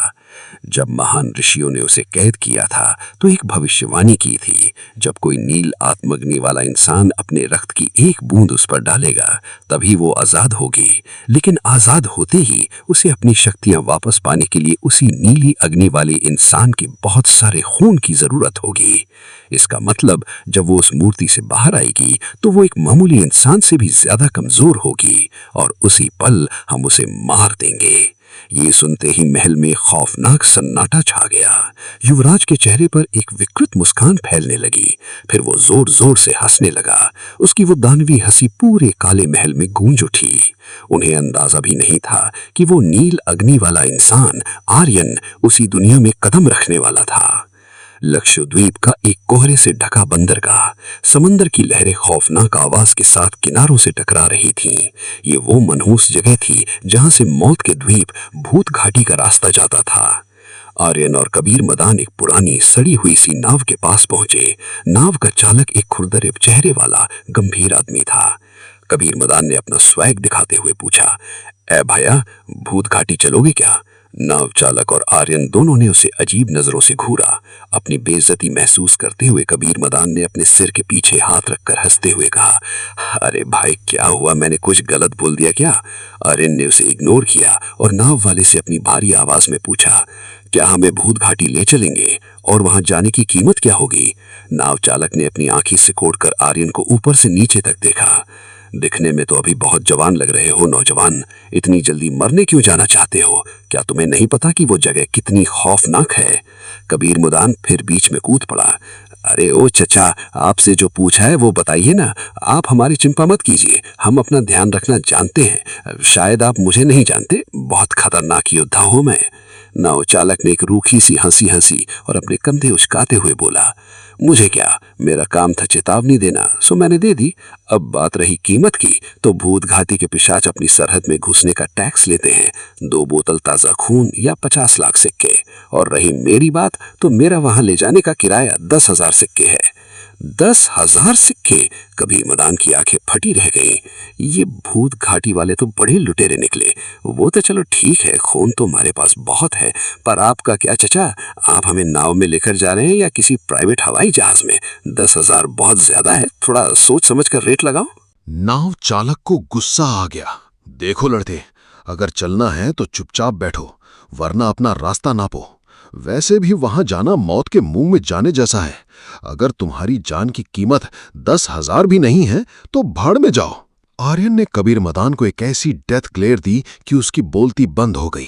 आर्यन ने नाव चालक को देखा और शांत लहजे में कहा, आप इसकी फालतू बातों पर ध्यान मत दीजिए, आप बस हमें जल्दी से जल्दी वहां पहुंचा दीजिए। मैं आपको दुगनी कीमत यानी 20,000 सिक्के दूंगा। चालक के चेहरे पर लालची मुस्कान आ गई। चलिए मालिक, हमें तो हमारे काम की कीमत चाहिए। तीनों नाव में चढ़ने लगे। कबीर मदान आर्यन के कान के पास आया और फुसफुसाते हुए बोला, भाई मैं अभी भी बोल रहा हूं, ये आदमी हमें लूट रहा है।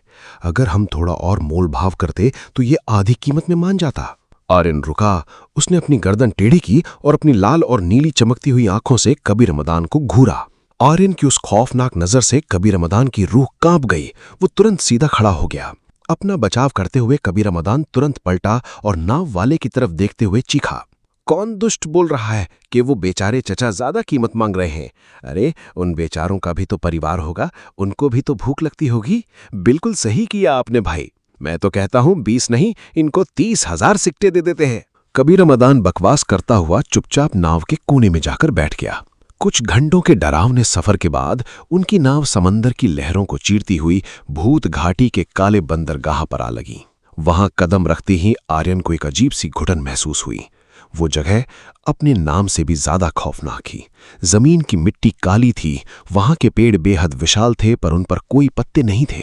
कुछ पेड़ों पर काले रंग के पत्ते थे, पर सबसे खौफनाक बात यह थी कि वो पेड़ हवा से नहीं बल्कि सांस ले रहे थे।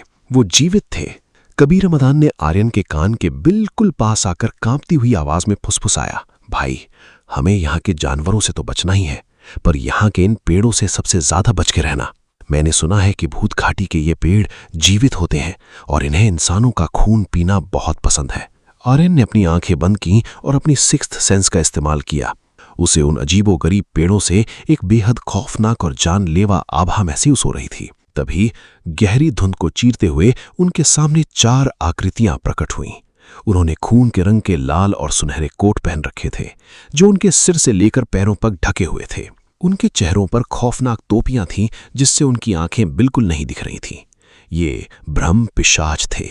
उनमें से बीच वाले पिशाच ने अपना सफेद मरा हुआ सा हाथ उठाया और एक रोंगटे खड़े कर देने वाली आवाज में आर्यन और कबीर मदान को अपनी तरफ आने का इशारा किया। आर्यन ने अपनी तलवार की म्यान पर हाथ रख लिया।